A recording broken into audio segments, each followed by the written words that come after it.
నమస్తే, welcome to Sakshi sports. నేను మీ Krishnabala. Australia allrounder Cameron Green IPL 2026 సీజన్లో విఫలమవుతున్నాడు. కోల్కతా నైట్ రైడర్స్ తరఫున ఆశించిన స్థాయిలో ప్రదర్శన ఇవ్వలేకపోతున్నాడు.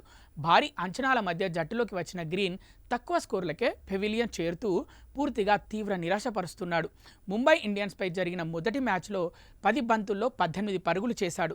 సన్ రైజర్స్ హైదరాబాద్పై 2 బంతుల్లో 2 పరుగులు మాత్రమే చేసి అవుట్ అయ్యాడు.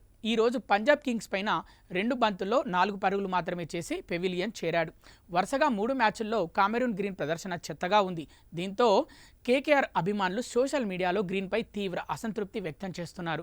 జట్టుకు కీలక సమయాల్లో రాణించలేకపోతున్నాడని విమర్శిస్తున్నారు. 25 కోట్లు భారీ ధరకు కొనుగోలు చేసిన ఆటగాడు జట్టుకు ఏమాత్రం ఉపయోగపడటం లేదని అభిమానులు సోషల్ మీడియాలో కామెంట్స్ చేస్తున్నారు.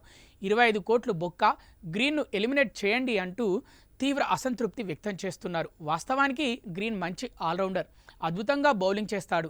ఆ ఉద్దేశంతోనే కేకేఆర్ యాజమాన్యం భారీ ధర చెల్లించి గ్రీన్ను దక్కించుకుంది. అయితే గాయం కారణం చూపి ప్రస్తుతం బౌలింగ్కి దూరంగా ఉన్నాడు. ఇతను బౌలింగ్ చేయకుండా తన సొంత బోర్డు ఆసీసే ఇలాంటి ప్లాన్ వేసింది అనే ఆరోపణలు కూడా ఉన్నాయి. అయితే తొలి రోజే ఈ విషయం ఇష్యూ కాగా గ్రీన్ గాయం గురించి తాము ముందే కేకేఆర్కు తెలియజేశామని క్రికెట్ ఆస్ట్రేలియా పేర్కొంది. 2026 ఐపీఎల్ మినీ వేలంలో కామెరూన్ గ్రీన్కు కాసుల వర్షం కురిసింది.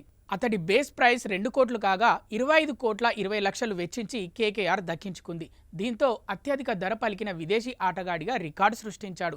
ఎన్నో అంచనాల మధ్య గ్రీన్ ఐపీఎల్లో అడుగుపెట్టాడు. ఇప్పటి వరకు ఆడిన 3 మ్యాచ్ల్లో ఒక మ్యాచ్లో 18, రెండో మ్యాచ్లో 2, మూడో మ్యాచ్లో 4 పరుగులు మాత్రమే చేశాడు. దీంతో ఇతనిపై ట్రోల్స్ మొదలయ్యాయి. కొంతమంది అభిమానులు గ్రీన్ను ప్లేయింగ్ 11 నుంచి తప్పించాలని డిమాండ్ చేస్తున్నారు. అతని స్థానంలో యువ ఆటగాళ్లకు అవకాశం ఇవ్వాలని కోరుతున్నారు.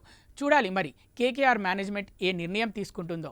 సాక్షి టీవీ ప్రసారాలను నిలిపివేయడం చట్టరీత్యా నేరం. సాక్షి టీవీ ప్రసారాల కోసం మీ స్థానిక కేబుల్ ఆపరేటర్ని వెంటనే సంప్రదించండి. డిటిహెచ్లో, ఇంటర్నెట్లో కూడా సాక్షి టీవీ ప్రసారాలను వీక్షించవచ్చు.